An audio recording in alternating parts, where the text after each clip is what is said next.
News, सच जरूरी है। नमस्कार, एमएनएस न्यूज लाइव में आप सभी का स्वागत है। मैं हूं आपके साथ अर्शी अंसारी। आइए देखते हैं देश और दुनिया की तमाम खबरें। भतीजे के बगावत के बाद चाचा की रैली, शरद पवार आज सतारा में करेंगे शक्ति प्रदर्शन। जी हां, एनसीपी में विभाजन के एक दिन बाद शरद पवार सोमवार को महाराष्ट्र के पहले मुख्यमंत्री यशवंतराव चौहान के स्मारक का दौरा करने के लिए पुणे से कराड़ के लिए रवाना हुए।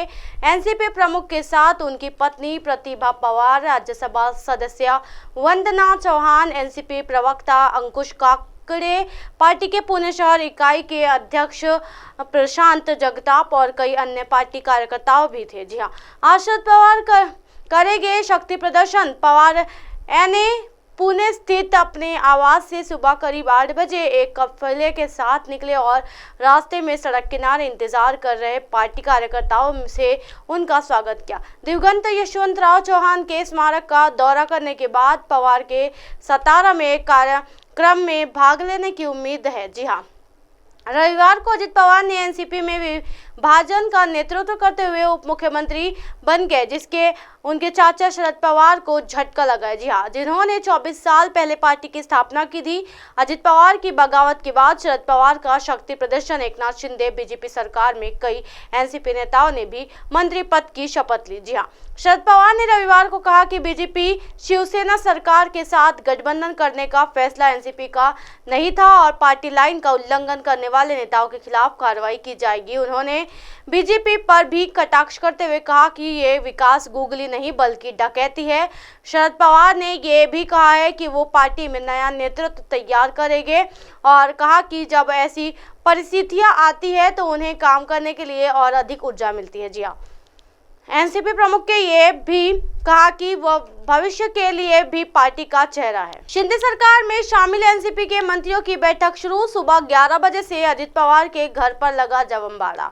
अजित पवार की शिंदे सरकार में शामिल होने से महाराष्ट्र की शिकायत में हड़कंप मचा है। अजित पवार को डिप्टी सीएम बनाया गया है और उसके समर्थन विधायकों को मंत्री पद मिला है। जी हाँ, ऐसे में एनसीपी की तरफ से महाराष्ट्र इकाई के प्रमुख जयंत पाटिल का बयान सामने आया है।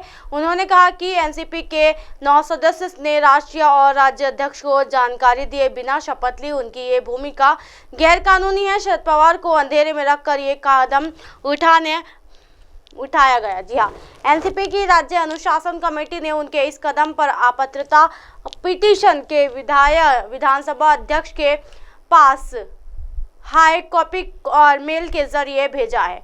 ईमेल और व्हाट्सएप पर ये अपात्रता पिटीशन भेजी गई। गजेंद्र सिंह शेखावत ने सीएम गहलोत के मंत्री से पूछा ईआरसीपी का फुल फॉर्म, बोले पहले किताब में पढ़कर आप। जी हाँ, राजस्थान में विधानसभा चुनाव में कुछ ही महीने ही बाकी है और इस बीच आरोप प्रत्यारोप में तल्खी देखने को मिलने लगी है। कई मुद्दों को लेकर लगातार पक्ष विपक्ष के टकराव देखा जा रहा है। जहां ईआरसीपी को लेकर सीएम अशोक गहलोत से लेकर पीएम मोदी तक रार छिड़ी हुई है। प्रदेश में ईआरपी लागू करने को लेकर सीएम गहलोत सहित मंत्री लगातार केंद्रीय जनशक्ति गजेंद्र सिंह शेखावत सहित केंद्र सरकार पर हमला बोल रहे हैं। ऐसे में चुनाव से पहले ईआरसीपी का मुद्दा गरमाने लगा है। अब केंद्रीय जल शक्ति मंत्री गजेंद्र सिंह शेखावत का वायरल वीडियो सामने आया है। जी हाँ, वायरल वीडियो में केंद्रीय जल शक्ति मंत्री गजेंद्र सिंह शेखावत एक प्रेस वार्ता में पत्रकारों के सवालों के जवाब दे रहे हैं। इसी दौरान एक पत्रकार ने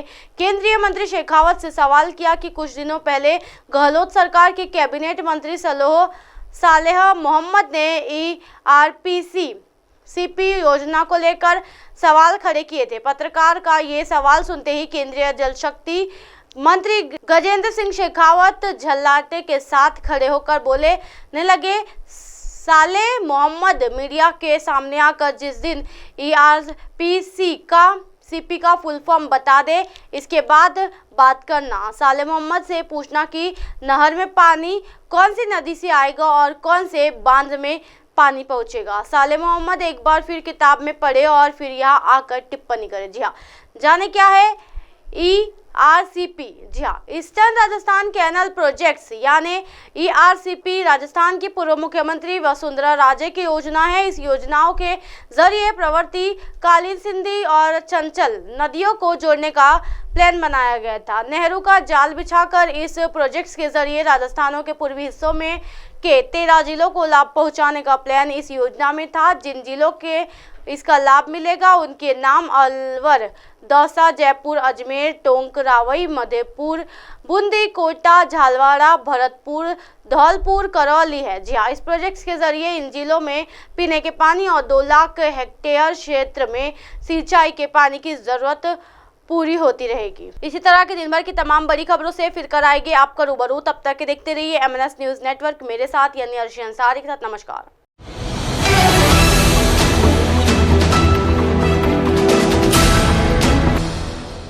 ये है MNS न्यूज नेटवर्क और आप देख रहे हैं MNS न्यूज।